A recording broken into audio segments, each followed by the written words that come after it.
Alors Moussa Ba, écrivain, comédien.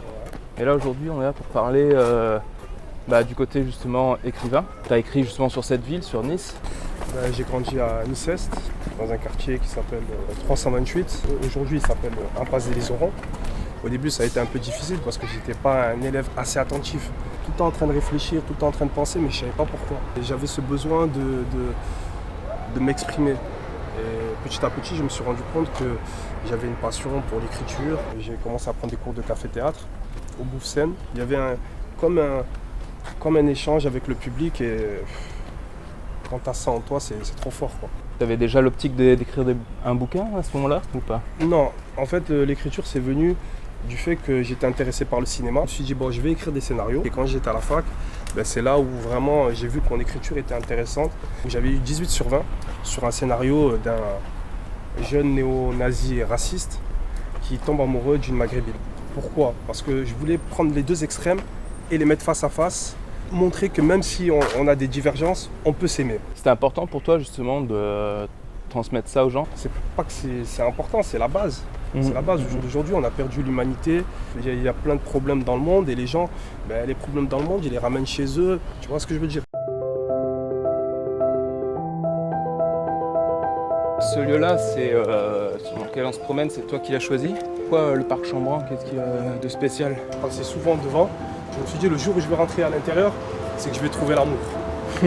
Aujourd'hui, j'ai trouvé l'amour et j'y vais plus souvent, plus régulièrement.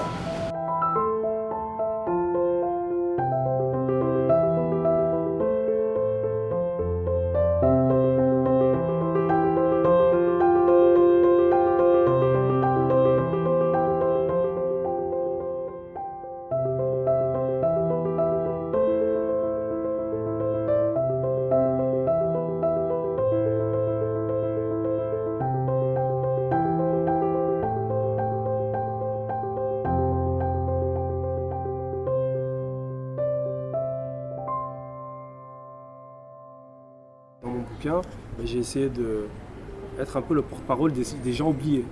Parce que c'est vrai que Nice, comme tu peux voir le paysage, tu vois ici, tu vois, c'est trop beau, tu vois la Côte d'Azur, les plages et tout. Mais il y a quand même un petit côté caché, un petit côté un peu malheureux. Donc du coup, moi je voulais, dans ce bouquin, parler de ces choses-là, mais les tourner d'une manière un peu positive. Dire que voilà, on peut faire changer les choses si on s'y intéresse. Et à travers ton bouquin, surtout le premier, le genre 328, c'est aussi montré que dans la cité qu'on dit craignos, il y a des belles choses aussi. C'est ça que tu as voulu un peu mettre en avant, quoi. Ouais, tout à fait. Moi, je ne fais pas un livre pour faire un livre. Je fais un livre pour faire passer un message. Il n'y a plus beaucoup de gens, beaucoup de jeunes qui vont dans les bibliothèques lire des bouquins. Ouais. Donc là, j'ai voulu faire un livre d'action et court. J'avais appelé ça même à l'époque un speedbook. C'est-à-dire un livre que tu pouvais lire en même pas 1 heure. C'est une succession de nouvelles, d'étage en étage. Tu montes premier, deuxième, troisième, quatrième. Tu arrives au 8e étage. Ouais. Ça commence à prendre feu. Là, le livre, tu le tiens bien parce que vraiment, il y a vraiment des choses qui se passent. Le fil conducteur, c'est ça. C'est vraiment rester accroché.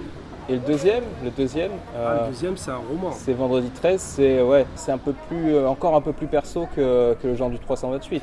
Ah oui, non, Vendredi 13, là, c'est plus romancé, c'est plus poétique. Et du coup, cette Laura là qui prend son véhicule ce Vendredi 13, va se retrouver dans les bouchons. Elle va faire une rencontre avec une personne ou une entité. Bon, faut lire le bouquin. Mais cette rencontre-là va bouleverser sa vie complètement.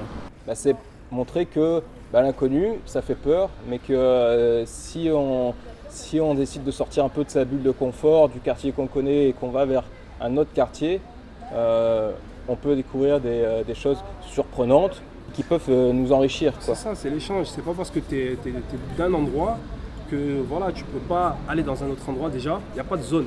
Il n'y a pas de zone, ça c'est dans la tête, il n'y a pas de zone. On peut aller de n'importe où. Et d'ailleurs c'est ça aussi, Vendredi 13, c'est que Laura en fait elle fait un pas vers l'inconnu, elle fait un pas vers Samir. J'essaie de parler d'un peu des vraies choses. Ramener un peu d'humanité chez les gens. L'essentiel c'est d'aimer. Et l'amour, c'est vraiment ce qui va faire qu'au jour d'aujourd'hui il y aura moins de guerre et qu'il y aura plus de peuples qui auront à manger.